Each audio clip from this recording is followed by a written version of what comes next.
आप देख रहे हैं माई ओपिनियन और मैं हूं नाजिया मुस्तफ़ा। नाज़रीन, वज़ीर आज़म पाकिस्तान इमरान खान साहब, इमरान खान का दौरा ईरान की अगर हम बात करें तो उनकी दो स्टेटमेंट्स जो हैं वो जिस दिन से वो ईरान गए हैं और गए थे, उन्होंने वहाँ पर जो दो स्टेटमेंट्स दी वो आज तक जो है वो मीडिया में आप देख रहे हैं कि गर्दिश कर रही हैं, डिस्कशन में हैं, ट्वीट्स हो रही हैं, उसके ऊपर सोशल मीडिया पर ट्रेंड्स चल रहे हैं, बहुत कुछ हो रहा है। कौन सी, वैसे तो ये सब लोगों को ही पता है, लेकिन हम थोड़ा सा इसका एक बहुत क्विक एक इसका रिव्यू ले लेते हैं इन चीज़ों का कि क्या हुआ उन लोगों के लिए जो कि ये वीडियो देख रहे हैं, फर्स्ट टाइम देख रहे हैं, उनको थोड़ी सी बैकग्राउंड बता देते हैं कि जब वज़ीर आज़म इमरान खान साहब अपने ईरान के दौरे पर गए तो वहाँ पर उन्होंने उनके मुँह से दो स्टेटमेंट्स निकली जिसका बाद में तरदीद भी आई और जिसमें कहा गया कि उसका उस कॉन्टेक्स्ट में उन्होंने बात नहीं की। पहली कौन सी थी? पहले वो थी जिन्होंने जब इमरान खान साहब ने जापान और जर्मनी के जो बॉर्डर थे वो आपस में मुश्तरका कर दी और हज़ारों मील दूर जापान और जर्मनी के दरमियान जो है उन्होंने कहा कि इनके बॉर्डर पर जो है वो सनती जोन कायम किया गया और इस तरह की उन्होंने बात की। और दूसरी स्टेटमेंट जो कि पाकिस्तान के जो एक बड़ा मोतबर न्यूज़पेपर है इंग्लिश का, डॉन न्यूज़पेपर, उनके फ्रंट पेज पर भी आपने देखी होगी कि जब इमरान खान साहब ने ये कहा कि पाकिस्तान की सरजमीन जो है वो ईरान के ख़िलाफ़ दहशतगर्दी में इस्तेमाल हुई है। ये दो स्टेटमेंट्स नाज़रीन ऐसी थी जो कि मीडिया में बहुत ज़्यादा जिस पर डिबेट की गई। हर आपने करंट अफेयर प्रोग्राम में देखा होगा कि इस पर डिस्कशन की गई। और अगर हम बात करें पार्लियामेंट के अंदर, पार्लियामेंट के बाहर, मुल्क के अंदर, इवन के मुल्क के बाहर की अगर हम बात करें तो चंद एक मिसालें मैं आपके सामने रख देती हूँ।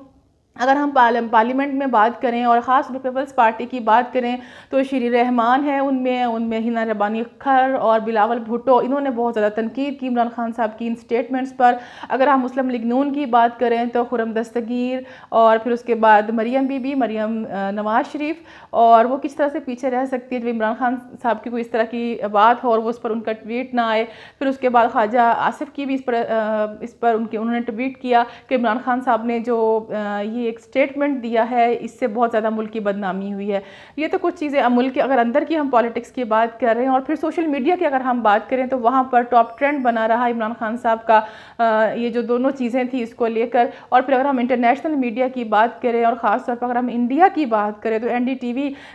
ने भी इमरान खान साहब की इस चीज़ को बहुत ज़्यादा हाईलाइट किया जब उन्होंने ये कहा कि जापान, हज़ारों मील दूर जापान और जर्मनी का जब बॉर्डर था, उन्होंने उनको आपस में इस तरह से मिला दिया कि शायद वो बिल्कुल साथ साथ हमसाए हैं एक दूसरे के। और फिर बाद में जो श्री मज़ारी इस दौरे में इमरान खान साहब के साथ थी, उन्होंने फ्लोर ऑफ द हाउस पर उन्होंने ये कहा कि देखिए, आप लोगों को हिस्ट्री या जोग्राफ़ी बताना मेरा काम नहीं, आप लोग जो मर्ज़ी समझिए। मैं इस दौरे में इमरान खान साहब के साथ थी,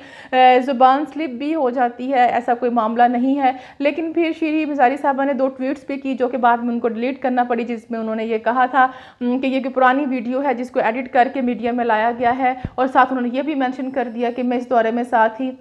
इसमें कोई भी उन्होंने ऐसी बात नहीं की। तो उन्होंने खुद ही अपनी ट्वीट में वो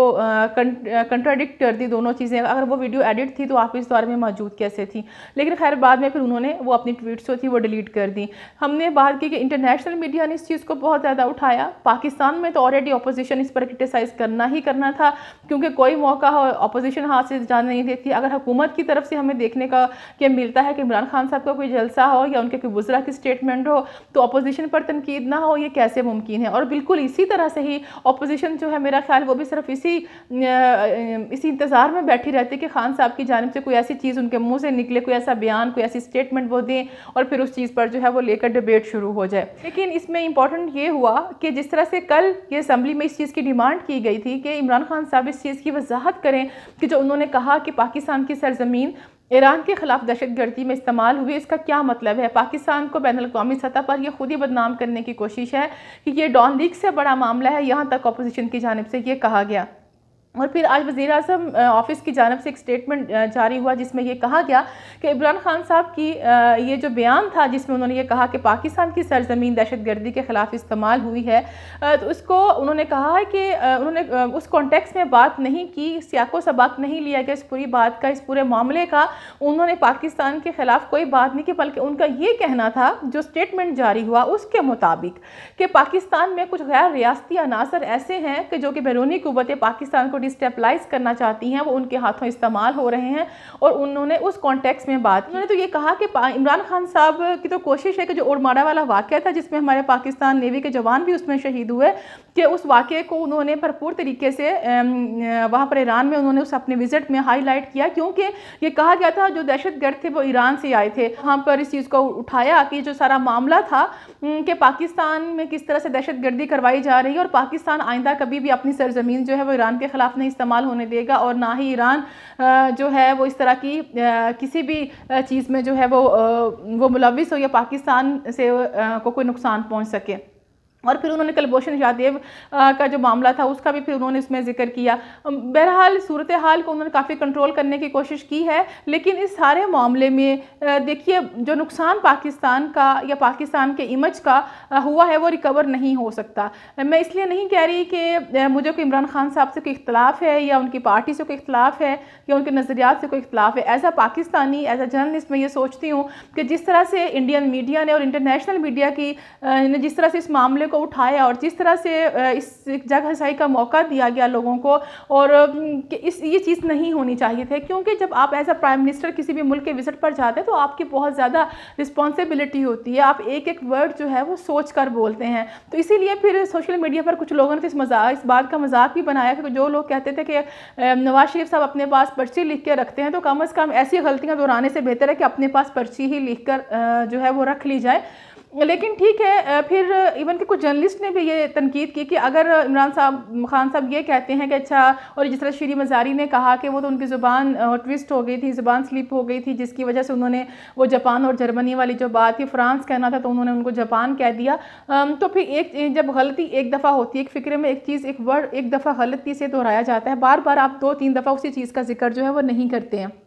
एनीवेज इस डिबेट में तो जाने की ज़रूरत नहीं है कि खान साहब ने ये बात जो थी गलती से उनके मुंह से निकल गई या क्या था, या वाकई उनको इन चीज़ों का पता नहीं था। मामला है पाकिस्तान का, क्योंकि जब हम चलें ये बात तो एक ठीक है, इतना ज़्यादा इस पर मामला नहीं है पाकिस्तान की। इमेज की बात करें, ज़्यादा से ज़्यादा लोगों ने क्रिटिसाइज़ किया कि अच्छा इमरान खान साहब को तो ये भी नहीं पता कि जापान और जर्मनी के दरमियान कितने हज़ार किलोमीटर का जो है वो डिस्टेंस है। लेकिन जब बात हम ये करते हैं ना कि पाकिस्तान की जो सरजमीन है वो ईरान के ख़िलाफ़ दहशतगर्दी में इस्तेमाल होती है, आपने जिस भी कॉन्टेक्स्ट में बात की वो स्टेटमेंट उन सारी चीज़ों की जो क्लैरिफिकेशन थी वो आपने आज थी, लेकिन इंटरनेशनल मीडिया उसको कल ही चला चुका है। तो हम अब हर मुल्क में जाके या हर मीडिया को तो ये चीज़ नहीं बता सकते हैं। तो बेहतर ये है कि जब भी आप बोलें अपने ख़ास तौर पर जब अपने मुल्क की बात हो, जब पाकिस्तान की सलामती की बात हो या पाकिस्तान की इमेज की बात हो, तो कभी भी कोई ऐसा इंप्रेशन नहीं देना चाहिए जिससे हमारे जो नेबरिंग कंट्रीज़ हैं या जो पाकिस्तान को डिस्टेबलाइज करना चाहते हैं उनको कोई ऐसा भी मौका मिले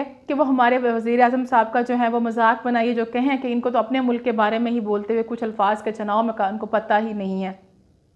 तो ये तो वो सारी चीज़ें थी जो इमरान खान साहब की स्टेटमेंट के बाद जो एक धुआंधार किस्म का हमने देखा कि main stream media, social media, मतलब भरमार थी आपको कि जो पॉलिटिशियंस की ट्वीट्स देख लें आप, करंट अफेयर्स का कंटेंट देख लें आप, सवाई इमरान खान साहब के इन 2 स्टेटमेंट्स के, इन 2 बातों कुछ और नहीं चल रहा था। तो आज एक और अगर हम इमरान खान साहब की बात करें तो आज उन्होंने जनूबी वज़ीरिस्तान का विज़िट किया है, वहाँ पर रगज़ई में, और फिर उन्होंने वहाँ पर वाना में वहाँ पर बड़े जलसे से ख़िताब किया जो कबायली अमायदीन से, उनसे उन्होंने ख़िताब करते हुए कहा कि मुझे जिस तरह से मुझे पता है आप लोगों के मसाइल का, किसी और वज़ीर आज़म को ना पता था ना पता हो सकता है, और जिस तरह से मैं आप लोगों के मसाइल हल कर सकता हूँ पाकिस्तान कोई और वज़ीर आज़म नहीं कर सकता। और फिर उसके बाद अच्छा एक बात मुझे थोड़ी सी अजीब लगी, मैं भी आप इस चीज़ से एग्री ना करें कि वाना में आप वो नौजवानों से पूछ रहे हैं कि आप लोगों को पता है कि मनी लॉन्ड्रिंग कैसे की जाती है, मनी लॉन्ड्रिंग क्या होती है, और फिर वही बातें यार, मतलब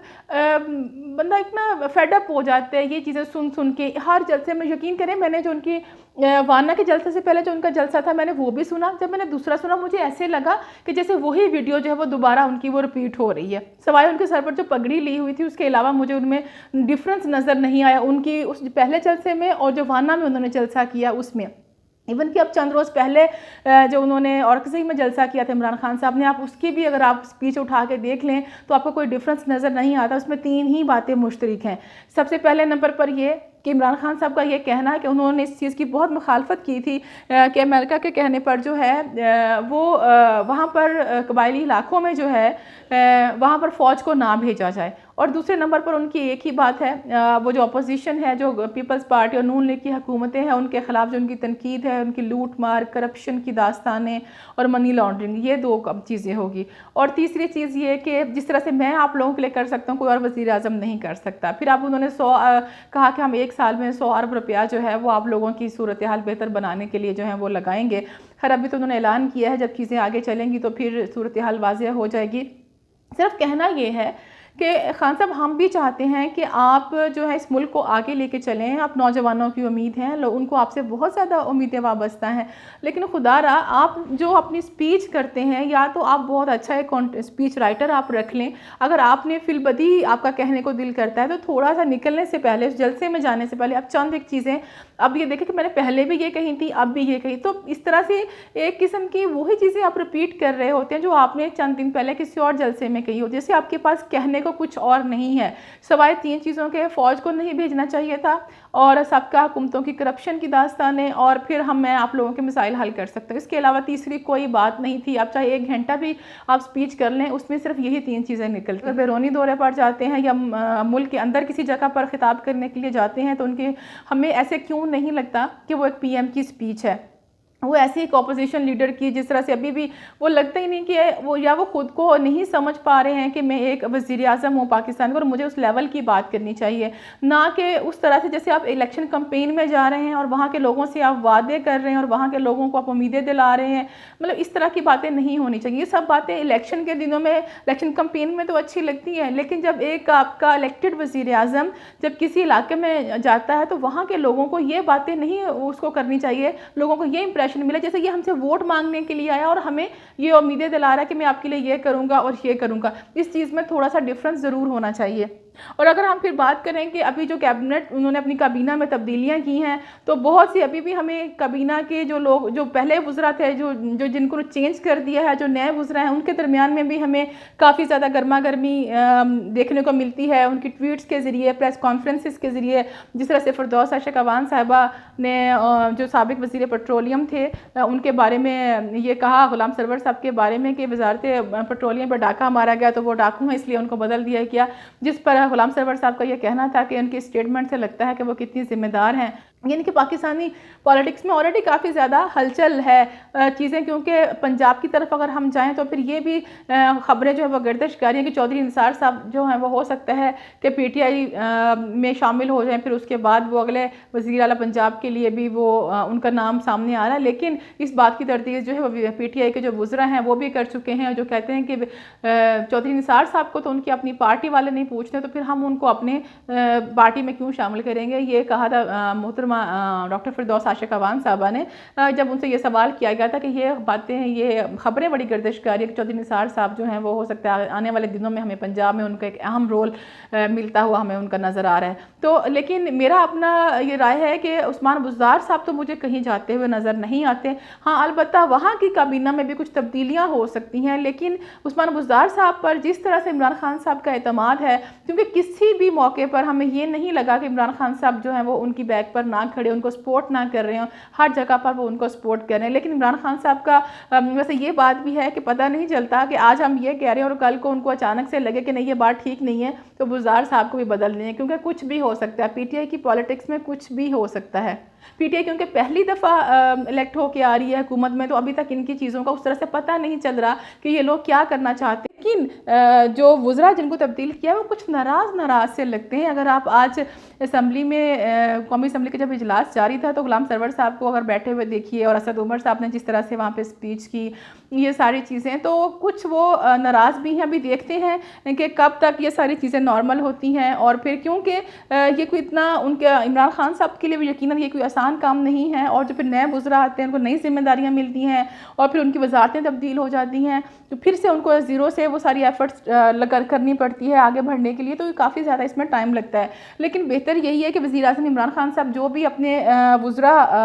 जो नए उन्होंने शामिल किए हैं कि वो अपनी जो जिम्मेदारियाँ हैं वो एक्टिवली उसको करें, ताकि पाकिस्तान के आवाम को जो भी है वो कुछ फ़ायदा हो सके, कुछ उनको भी रिलीफ मिल सके, कुछ उनको भी काम होता हुआ हमें नज़र आए। क्योंकि सिर्फ जैसे मैंने पहले भी एक वीडियो में शायद कहा था कि सिर्फ वुज़रा तब्दील होने से मुल्क की जो हालत है या मुल्क की जो किस्मत है वो तब्दील नहीं होगी। काम करने से जो है वो वाकई मुल्क में तब्दीली आएगी और पाकिस्तान के अवाम की जो किस्मत है वो बदलेगी। जो अच्छी लगी हो तो अपने दोस्तों में ज़रूर शेयर कीजिएगा। का कामयाब तजर्बा किया है जी। इस टाइम हम ईरान शाम में मौजूद हैं। पाक बहरिया सी पैक के जरिए होने वाली तजारत की मुकम्मल निगरानी और हिफाजत के लिए मुकम्मल तौर पर तैयार है जी। इस टाइम मैं मौजूद हूँ ग्वादर पोर्ट पर।